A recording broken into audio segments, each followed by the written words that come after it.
సుమారు 8 వారాలు అయిపోతుంది, వేజెస్ కూడా ఇవ్వలే. కొత్తగా నిన్న మొన్న మళ్ళీ మొదలుపెట్టారు వికలాంగుల పెన్షన్ వెరిఫికేషన్. అది అన్నదరికి ఇమ్మని మేము చెప్పట్లే, అర్హులైన వారికి కూడా ఏదో ముక్కుబడిగా సర్టిఫికేట్లు ఏదో వృత్తి పుణ్యానికి ఇస్తున్నట్టు, దాన ధర్మానికి ఇస్తున్నట్టు ఇవాళ కార్యక్రమం చేస్తున్నారు.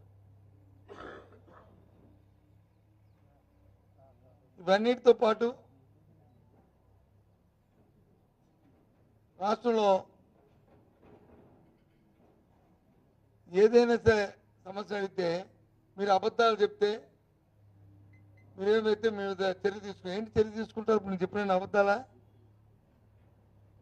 మీరు చెప్తున్న అబద్ధాలు.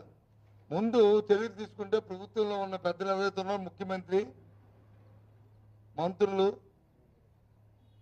మీ తాలూకా ప్రజాప్రతినిధులు మాల మీద చర్య తీసుకోండి. మీ తాటాకు చెప్పులకి ఎవరు భయపడిపోతే ఎవరు లేరు ఇక్కడ. చర్య తీసుకుంటాం. ఏం చర్య తీసుకుంటాం? మీరేం చెప్పారు స్టీల్ ప్లాంట్ గురించి?